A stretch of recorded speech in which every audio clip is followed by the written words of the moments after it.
វាសួរពុកម៉ែបងប្អូនជុំរួមជាតិទាំងអស់នៅក្នុងប្រទេសចំណុចទី1ខ្ញុំសូមស្នើពរឲ្យរាជរដ្ឋាភិបាលត្រូវតែផ្ដល់ទៅ ICJ ICC ទៅអន្តរជាតិដើម្បីជួយរកយុត្តិធម៌ឲ្យប្រទេសខ្មែរជាបញ្ញត្តិបើមិនដាក់អញ្ចឹងទេទៀតហើយសៀមរាជរដ្ឋាភិបាលនៅក្នុងស្រុកអត់ធ្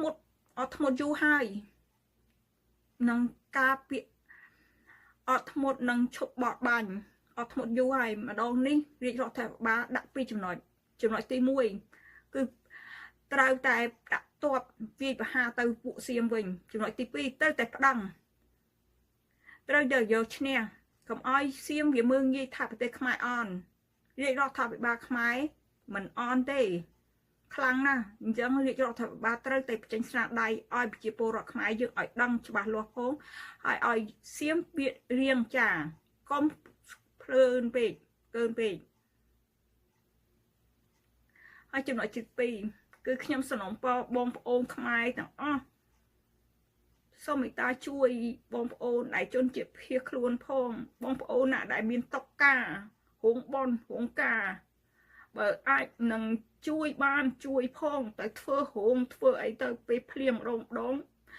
លិចឈិចឆោចពិបាកណា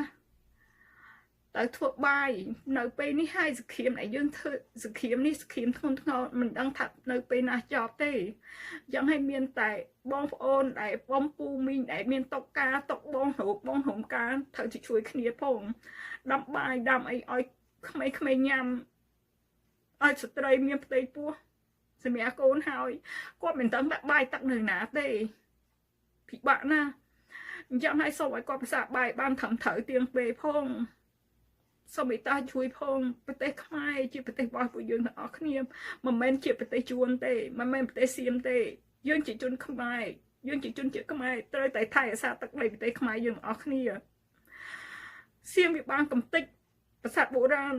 ក្នុងចិត្តខ្ញុំជានាមខ្មែរជាពលរដ្ឋខ្មែរម្នាក់ខ្ញុំជឿចាំណាស់ដែលគេកំទេចប្រាសាទបុរាណវាដាក់ទ្រដាក់ខុសបែកមកកំទេចតើបងប្អូនមានការឈឺចាប់អត់ដែលគេឃើញគេមកកំទេចប្រាសាទបុរាណរបស់ខ្មែរយើងគេមកបាញ់ប្រជាពលរដ្ឋខ្មែរយើងស្រស់